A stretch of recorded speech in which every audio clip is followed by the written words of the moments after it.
Hey folks, welcome to the channel. I'm trying out a new guanciale recipe today. Cheesy gnocchi with guanciale and gorgonzola. First step to making this gnocchi is to bake some potatoes.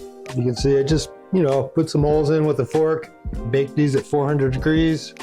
And I'm just gonna peel off the skin. What I want is about 1.5 cups, and the exact amounts don't really matter, but roughly 1.5 cups of this potato flesh is what I'm going for. It's gonna be about 2 potatoes, 3 if they're smaller, something like that. And just any good baking potato. I'm using russets. Took me about 2.5 potatoes. Once your potatoes are peeled though, your dog will probably love them. Or you can find another use. Peel your dog. What a good girl.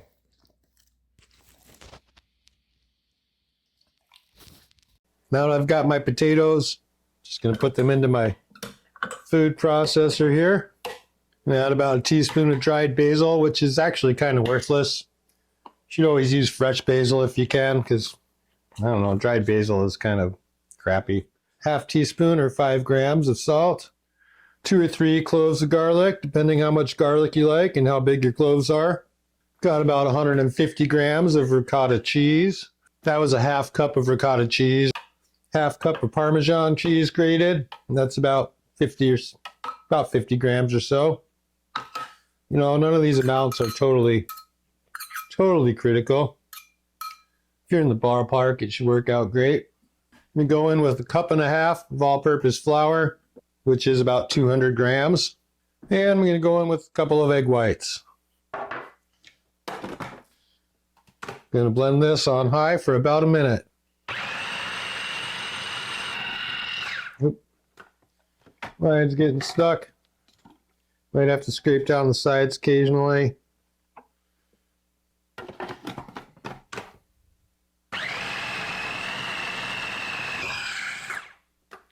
And eventually should form a sticky dough. I'm pretty much there. Once I've got my sticky dough, I'm going to put it into an oiled bowl, roll it around so it gets covered in oil. Cover that up with some plastic. And I'm going to stick that in my refrigerator for a couple hours. This is a very important step. Don't skip this step. I love guanciale. Might be my favorite piece of charcuterie. I'm going to just slice this into some chunks, some thin little strips. Guanciale, if you didn't know, is pork jowl.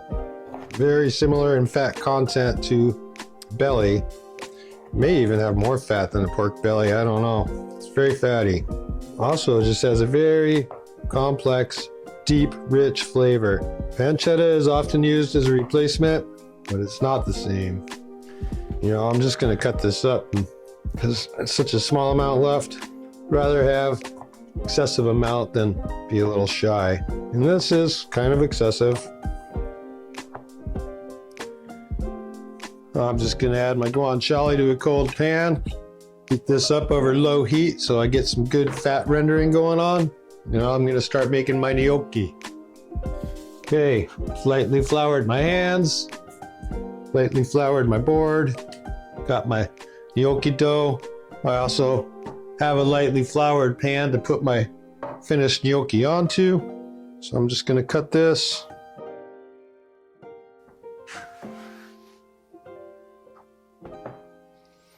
Now I'm going to roll it into a log.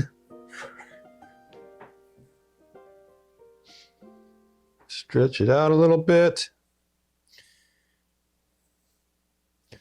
Somewhere around 3/4 of an inch to an inch.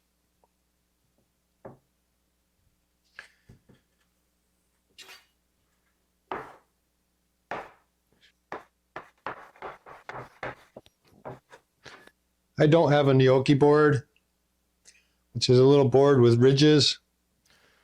Can use a fork, or you can just go with little balls like this.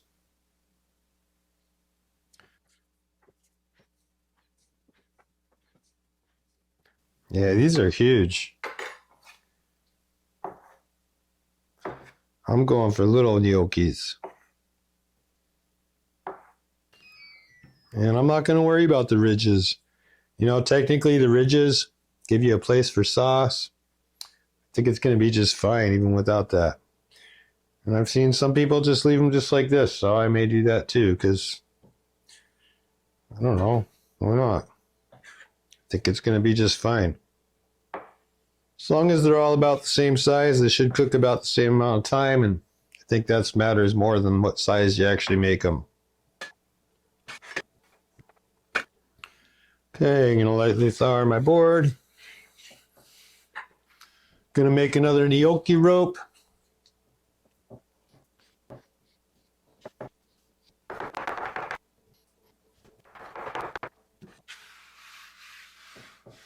All right, rinse and repeat.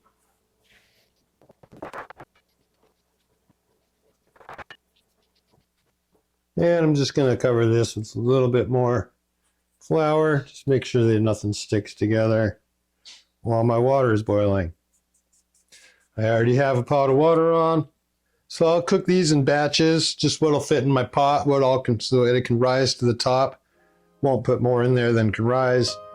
And I'll just keep my batches warm in the oven until they're all done. I think it's really cool how this guanciale, it gets like translucent almost.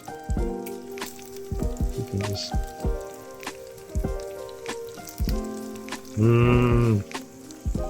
Well, like I said, I'm just going to do these in batches. I'm just going to put one in at a time so they don't stick together. Got my oven heating up so I can keep them warm in batches as they finish.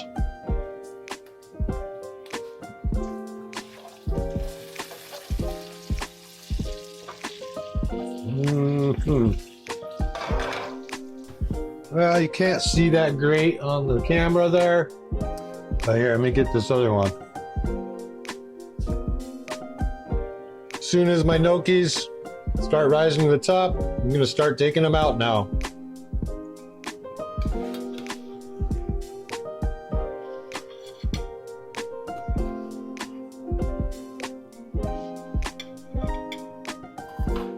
Into the oven. Stay warm. Next batch in.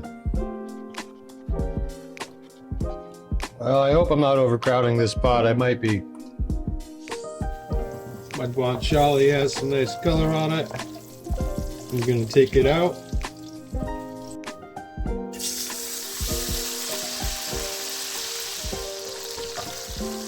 Going to lightly toast these a little bit. Give them a little bit of color in that bacon and the guanciale grease.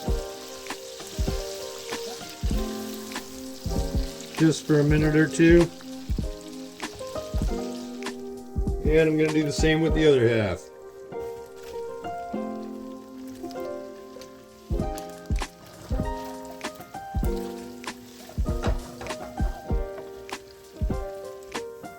Now I'm going to add a little bit of my gnocchi water.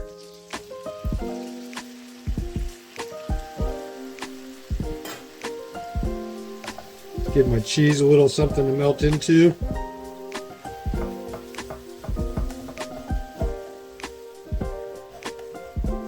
Stir that together, kind of bring that fat and water together real quick like.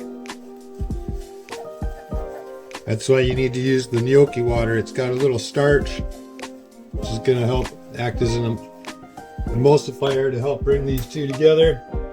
Water and oil obviously don't like to mix, but a little starch works magic. Add in my cheese, the Gorgonzola, which I've crumbled.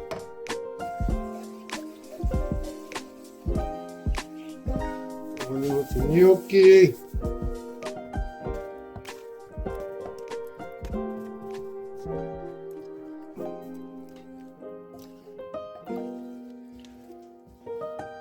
Look how creamy that looks. I mean, it's a little watery, but it's creamy. There's no cream in here.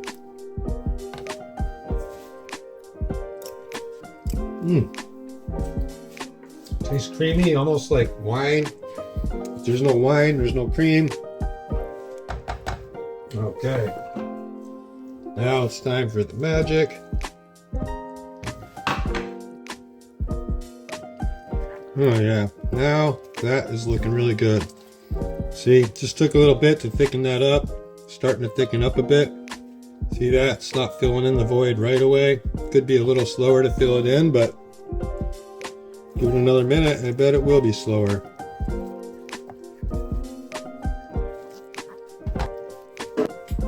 Right. That's looking just about ready to plate up to me. Oh yeah, see how slow that is now? See that? Takes a while to fill that in. Getting nice and thick. That's what I'm talking about. That's looking good to me. Taking it off the heat, plating it up. Oh yeah, and give that just a little sprinkle of some fresh Parmesan. A little bit of color with some basil. Although it's embarrassing that I don't have fresh basil because dried basil's a joke. It's not very good. But it's what I got. And there it is. Gnocchi, guanciale, gorgonzola.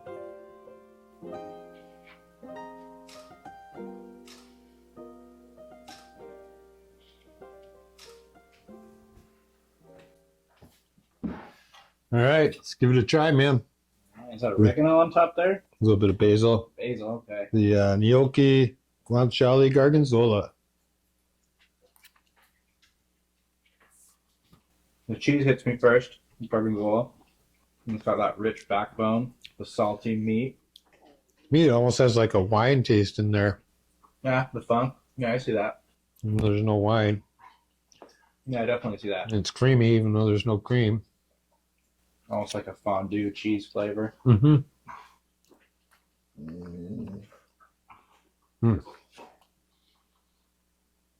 We just got a piece of guanciale. That stuff. It's my favorite. Get out of here, Kat. What are you thinking? There's a lot of contrast between the really bright cheese and the deeper, funky. The deep funk of the guanciale. Mm-hmm. The gnocchis came out okay. Yeah. Don't make them very often. Get out of here, Kat. What are you thinking? Leave it, Cannon. All right. Animal Well, politics.